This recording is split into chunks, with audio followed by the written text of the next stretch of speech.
Earlier this week, the Hononegah Indians wrapped up the NIC-10 Girls Championship. It's the 5th straight season they finished on top. And they won it without a single senior on their roster. Let's learn more about this team with head coach Jason Brunke. Jason, congratulations on a 5th consecutive NIC-10 championship. I think if there was ever a season where maybe Hononegah was a little vulnerable, it would have been this year because you don't have any seniors, you have such a young team. So tell me about the poise that your young kids have shown throughout this season to get to this point. Yeah, it's been incredible, and first of all, I'm very excited that they've got to experience this, and be rewarded for their hard work, and it wasn't easy, and there was definitely some times where that poise got challenged a little bit, but I was just thrilled to see them, come together and be able to finish out games in tough spots, and they grew up pretty quick, and I give them a lot of credit for being coachable all year and willing to take the necessary, make the necessary changes to get better. And the other thing that makes the conference championship this year impressive, in my opinion, is there were a lot of good teams in the conference this year. Guilford, Auburn, Boylan, Freeport. So I think that makes it even more special. And for you, how good is it for the conference to have this type of balance? Oh, it's great, and this year was an absolute grind. We try to load up our non-conference a little bit just so we experience a lot of that. And this year it was even tougher because sometimes in the previous years we'd get back into conference and we could take a deep breath and kind of relax a little bit.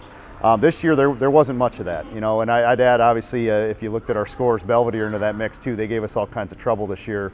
So yeah, pretty much every week we had the importance of game planning and for our conference to experience that there's a game every night, and for our players to know that there is no relaxing, and you got to continue to bring it every day in practice and refocus and re-game plan and be ready to find a new way to beat a different opponent. That only helps prepare every single one of these teams for what we're going to see in the next couple weeks. You have 3 freshmen who not only play but play and contribute significantly to your team, and Ashley Hughes, Carly Cook, Madison Olson. And we're seeing this, maybe not 3 on every team, but we're seeing a lot of freshmen just step right in at the varsity level around this area. Why do you think it is we are seeing this so prevalent right now with these young kids ready to make an impact? Yeah, well, I think it's really the growth in travel basketball. I think that has a lot to do with it, where they're getting exposed to more competition, and there's so many opportunities for these kids to work on their game outside of high school. And those who love it have every opportunity to continue to grow their game. And when you get the opportunity to say, hey, we think they're ready, and really all it is a difference of a little physicality and a little bit of speed of the game, and as long as they can catch up to that and understand that there's going to be some of their growing pains themselves, and they have to just learn how to adjust to that speed, then I think a lot of these kids are ready. And again, like you said, across the conference, it's really cool to see that we've got some young talent that's going to continue to grow. I've been a fan of Jordan Dimke since she started playing varsity ball here as a freshman. Now she's a junior. Tell me a little bit about the growth that you've seen in her game this season. Yeah, it's been huge. And it was one thing we had some conversations with her early this year about was hey, you're going to be at the top of everybody's scouting report now. I think there was an immediate pushback where she kind of realized that teams were going to be gunning for her, and she did the right thing. She dug her heels in, she got to work. And I think the best thing that we've seen from her, she's done a much better job of finding her spots around the basket and really continuing to put pressure on defenses for a little bit longer in that transition as we get back into our half-court offense. So I think that's the big growth that we've seen, is her ability and willingness to be physical around the basket.